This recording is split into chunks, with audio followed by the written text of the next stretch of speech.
kandidate za komisiju verifikacionu, opet doktore iz kliničkog centra. Verifikaciona komisija je razmatrala po nama, po oceni izvršnog odbora, potpuno legitimne mandate, potpuno legitimna ovlašćenja koja su oni dobili od svojih ustanova.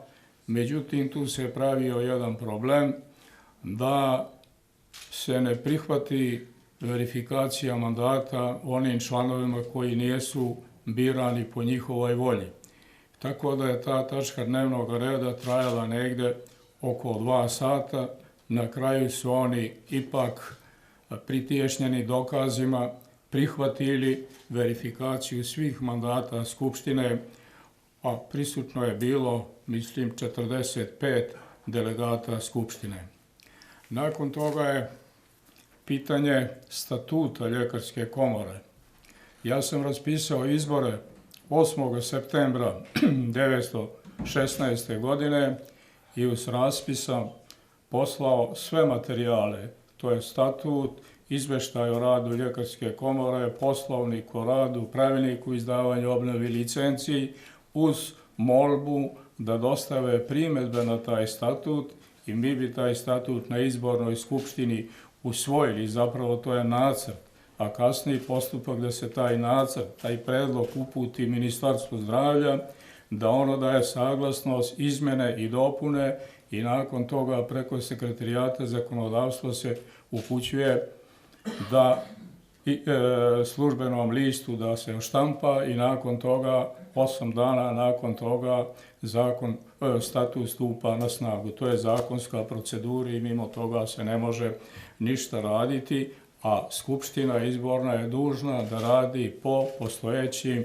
dokumentima, po postojećem statutu i zakonu, jer po ovom ne može da radi po nacrtu, jer dok ne bude on punosnažan. Međutim, doktori, opet ti isti doktori, članovi sindikata doktora medicine, nijesu prihvatili, nijedan nije delegat Skupštine dostavio predlog na statut, na izmene, dopune statuta, jedino je to uradilo Ministarstvo zdravlja.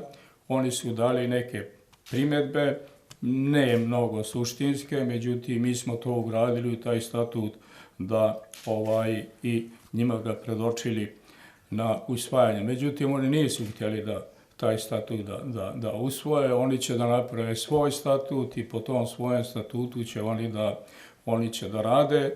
Međutim, taj statut je bilo vrlo bitno da se usvoje, jer u tom statutu se daje jedna obaveza Ljekarskoj komori da izdaje faksimile svim doktorima. Znači, svi doktori moraju dobiti faksimil od strane Ljekarske komore na kojim, pored ostalog, piše i broj licence. I mi smo raspisali tender i završili smo taj tender i to treba sada se radi ili se to mora ugraditi u statut. Međutim, decembra ove godine dostavlja nam je jedna dopuna zakona o zdravstvu gde se ukida licenci iz prakse. Znači, licenci iz prakse više nema, nego se ograničava važnost licenci za rad na 7 godina. I to je moralo da se unese u statut i po tome treba da se postupa, kako se kaže, 10 dana na objavljivanje